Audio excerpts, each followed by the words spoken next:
Okay, so this is my book analysis of Larry Cuban's Oversold and Underused, Computers in the Classroom. It was published in 2001 by Harvard University Press. The author, Larry Cuban, is an educator. He's been an educator, has had a career in education for over 40 years. First as a classroom teacher, then a district superintendent and a college professor. He has written extensively on classroom teaching, school reform, and technology for all grade levels.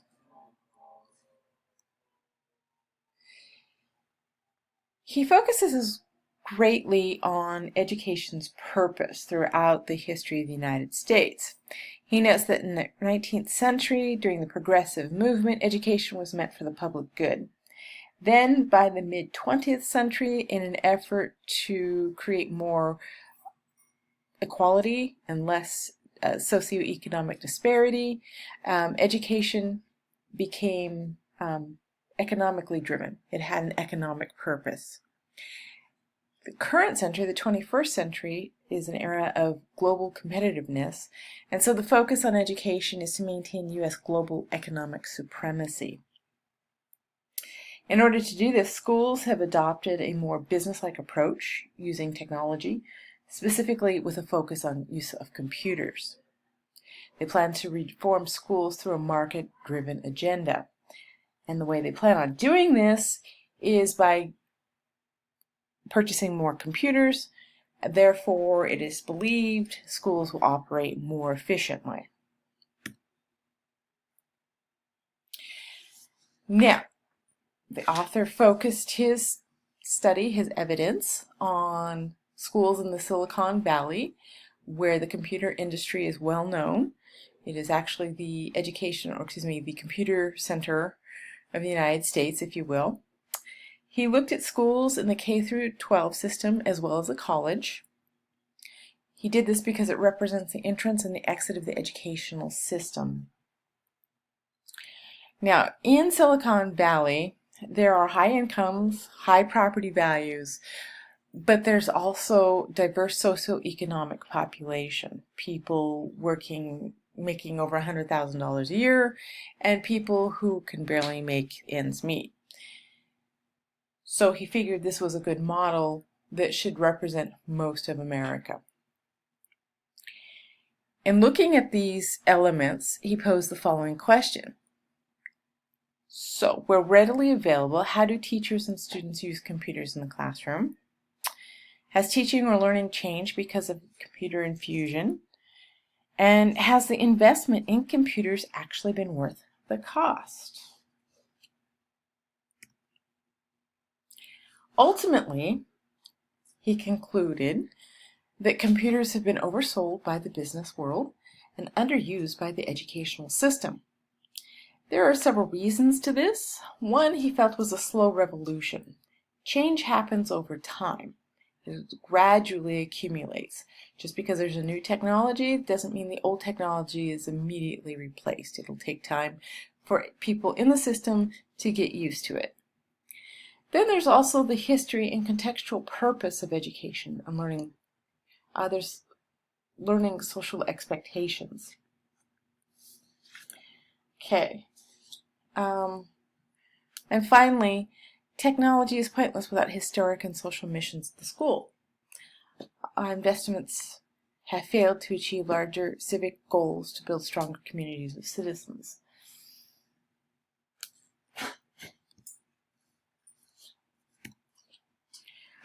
Now, in this, I have found that the points that he used were essentially good. However, the text is 16 years old.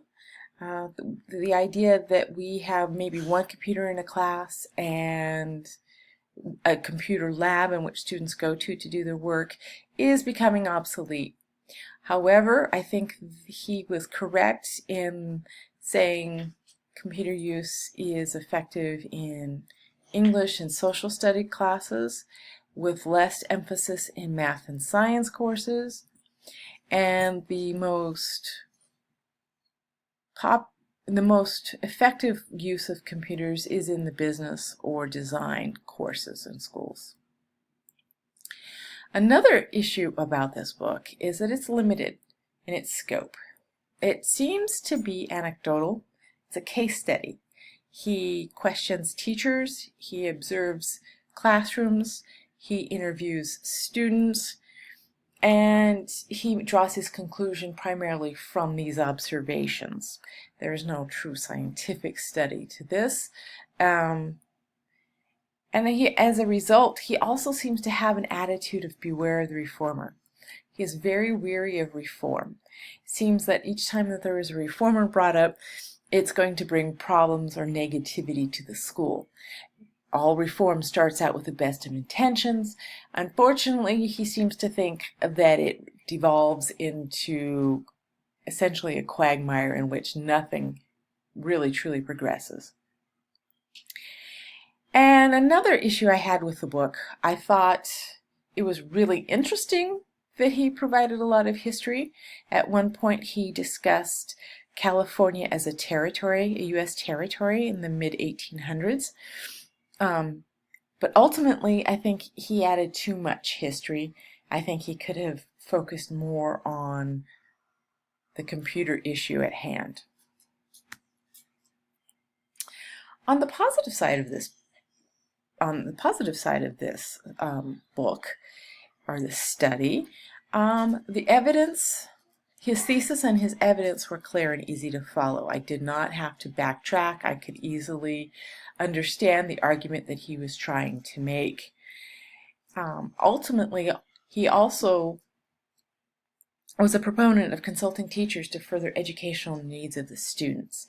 He felt that teachers are frequently not consulted, their expertise is not used in an effort to provide progress in the schools, when in fact it's doing a disservice to the teachers, and it is not truly addressing the needs of the student.